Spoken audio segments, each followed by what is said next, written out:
I know I'm not the first one to do this, but here it is, the Galaxy S10. So I've been so excited to get this phone in my hands, and I pre-ordered pretty late. I just wanted to get some things in order before I made the pre-order. You know, that rhymes, okay. But the thing was that by the time I ordered, it turned out that there was a lot of demand for the phone, and I just didn't have any date given to me. And I was just so upset. And initially I thought, hey, maybe a week and a half and I'll get the phone. But yeah, 2 weeks passed and I started to get really antsy, and I actually decided to get the S10e to hold me over in the time over, if you believe it or not. But today, as I was going to go over and get the S10e, I got an email a few hours before saying that this phone was ready for pickup, and that was just perfect timing because I wanted to make the switch from my iPhone to Android, the S10, for a long time, just to finally see what it's like all the way on the other side, and this is the phone that's going to let me do it. So I'm not going to waste too much more time. Let's open this up, set it up, and swap my SIM card in. So looking at the box, you know, first things first, I think that the presentation is a downgrade from the last couple of years. The box just looks cheap. There's this one little piece of tape holding it all together, which looks, I mean, it's crazy because then when I kind of lower the box, it starts to fall apart on the other side, which is not premium packaging. And it's weird because it's not like Samsung has always done this. In the past, their packaging has been so on point, so it's kind of weird to see them not do that anymore. So that being said, let's open it up. So I got the 128 S10 in Prism White. So why I got the 128 S10 is because I wanted the smaller one and I didn't want to pay for the extra upgrade since there's an SD card slot anyways, and most of my stuff is in the cloud, so I think 128 is more than enough. So let's open it up, and phone front and center, and underneath here in the box, in the lid of the box, is what I'm going to assume is the paperwork for this. That just doesn't want to come out. Alright, so what you're going to have to do is, it looks like there's this little tab that you're going to have to forcefully pull out like this. I'm going to put this over here for a second. And this is my first time seeing this phone. I mean, I've seen it, but only for a couple of seconds here and there. And, alright, very familiar feel. And the back looks really exquisite. That color is just something else. I'm glad I went with the Prism White. Looks really good. You do have the aluminum casing, the frame, which is in silver. I believe that for the S10 and S10 Plus, these are all silver. For the S10e, they are slightly colored to match the back of the phone. The phone feels pretty hefty, decently hefty. Looks good. I'm going to look at the box real quick. And power adapter, fast charging, as usual. And then the one thing I've noticed is this year they've kind of matched up the accessories to the color of the phone. So the black phone gets all black accessories from as far as I've seen. I might be wrong, but I don't think I am. So here we have the cable, which is in this weird packaging as well. So packaging has really changed this year. So white cable, nothing that special. You do have the USB-A to USB-C adapter for transferring over data, setting up from backup, that kind of stuff. And you can always use it just as a quick little storage device for flash drives or something. And then you have the AKG branded earphones, I'm sorry, which come standard in the box. They've been around on the S10 for a while, so I'm not going to waste too much time with it. I'm going to put this stuff to the side for a second and look at what's in this box. So as I do understand, it looks like the Indian versions and the Exynos-based versions come with a case, whereas this one doesn't. Here's a SIM card tool. Here's a few user manuals that I'm not even going to bother to. So let me just put all this to the side and come back to you. So I apologize for the audio thus far, guys. I'm sure I put something at the beginning of the video, but I unfortunately somehow messed things up there with the recorder and just didn't record. But nonetheless, let's keep going. So here's the S10 in Prism White, and the color just looks so much better in person than it does on camera. I can't even tell you. This just looks like it's all kinds of colors. I'm seeing a lot more gold and yellow.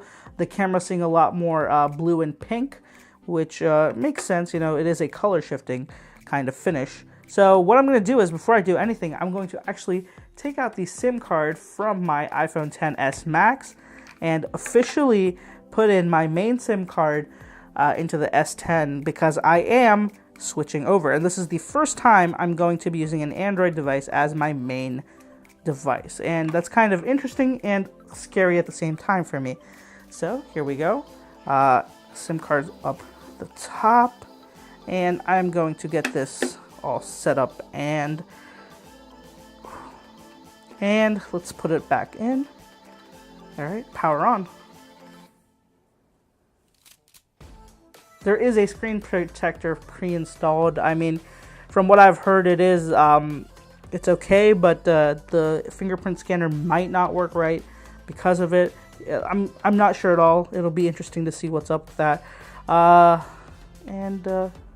There's one thing. There's one weird thing. So right here on this plastic protective guard on the back, I'm not sure if the camera is going to be able to pick it up, but there's this hole right here where my finger is, like in the protective guard, which kind of makes no sense whatsoever. Because why? If you've given a protective guard. All right, shut up. Okay, shut up. No. All right, so I'm sorry, it kind of cut me off there. There is that little guard gap. There you go. You guys can see it now. No idea why it's there. No idea why it needs to be there, but it is. I'm going to take this off right now anyway, so it doesn't matter, but I just thought I'd point it out. Yes. Get ready to get smudged up, brand new phone. All right. So it's doing something. I'm guessing it's getting activated right here.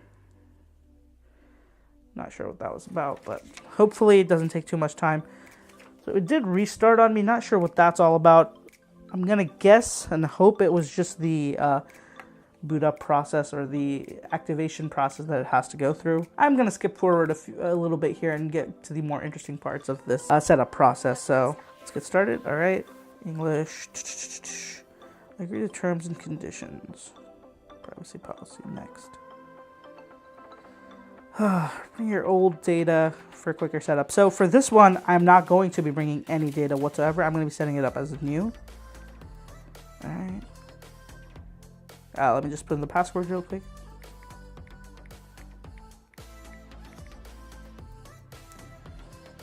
So one thing I did notice is the keyboard is pretty much the same across all these Samsung devices. I am going to change that to the Google keyboard because I just like the way it is a lot better. Oh, and I just realized there's a ton of plastic on the sides, which I forgot to get rid of. So let's get to ripping some of that plastic while this gets set up. All right, one bit done. Oh, come on. What's up with this? This plastic is unusually difficult to get off of this phone. That stainless steel band is just so... I mean, it's not stainless steel, I'm sorry. The aluminum band is just so slippery. It's hard to get grip on that little sticker protective film on that. I mean, I'm pretty sure most people are probably just going to leave it on, but I don't like it, so I'm just going to get rid of it. And done. All right. Brand new phone. Awesome.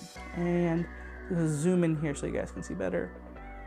And sign in. So I'm going to sign in real quick. All right, so looking at that camera bump, I'm sorry, the camera cutout, it seems very distracting right now, and I'll keep you guys updated on how I feel about it as I go.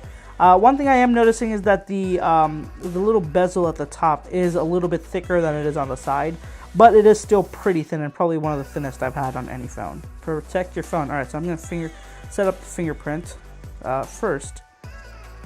Continue. All right, I'm going to use a pin. All right, so scan. So it does show you this. It does black out this area where this fingerprint needs to be set. So the one tip that I have gotten is that don't set it up as you would a normal fingerprint scanner. Set it up more. Don't do what it shows you on the diagram. Do it as if you were just picking up the phone and unlocking it, and I would be doing it like this. Okay, so press a little harder. So you have to actually give some force on the screen, kind of like an iPhone Force Touch, 3D Touch, whatever it's called. I forget all the time. That's what it feels like. You have to give it that little tap there. Not sure if it's going to be the same without that fingerprint scanner. All right, get a full scan. I'm not liking how hard I had to press for that. All right, I'm gonna add my other finger as well, kind of get a feel for it. So now that I know how hard it has to be, I'm just gonna see if I can get it to do it really fast. So it is operating a little quicker. I just have to go along with it, but I don't know. It's gonna be interesting to see what it works like. Continue. All right. Done. All right, it's enough for now. Setting up the phone. All right, I'll talk to your assistant. I am gonna have to disable Bixby now that I remember. All right, back up, use location while scanning, send diagnostic now. Finishing touches. All right, let's go. I'm into your Samsung account. All right, Samsung account is signed in. And that reminds me, I have to claim my Galaxy Buds as well. All right, no idea when that's gonna happen. Oh, right, we're in. Awesome. Whew. Yo, what was that sound? That was horrible. All right, so first impressions looking at the screen, it kind of, the icons look horrible. I don't know why they're so big. I don't know what Samsung was thinking, but I'm just telling you, it looks horrible. And you can't tell on screen, but let me grab my iPhone and show you what icon sizes are like on this. And these are actually pretty big too, comparing to a lot of the normal Android icons. So if you look at that, you guys can see that these icons on the One UI are just so much bigger. It's just crazy. All right, so let me get all this set up now. And you know, immediately the one thing I can tell you is that the camera hole feels decently big there, but I am liking how good this phone feels in my hand. Power button is unusually high. I'm sure everybody's already mentioned that, but I would find it more convenient right here, but it's all the way up here, so I definitely will have to shimmy or kind of stretch my thumb out to get to it. Not a comfortable position. The back is pretty nice. As I said, the finish is great, but it is already attracting so many smudges. However, since it is white, it isn't that noticeable. So thumbs up from me there. And that's it for this one, guys. This was the first initial setup and just impressions. I'm sure it kind of dragged out a little bit too long here, so I'm not going to waste too much time. If you have any kind of tips for me on how to adapt from moving from iOS to Android, please feel free to comment down below. I'm very excited to do this, and any tips would help improve my experience, would just be very appreciated. Also, if you haven't already, please follow me on Twitter and Instagram. I have all the links down in the description below. Thank you so much for watching, guys. I'll catch you in the next one.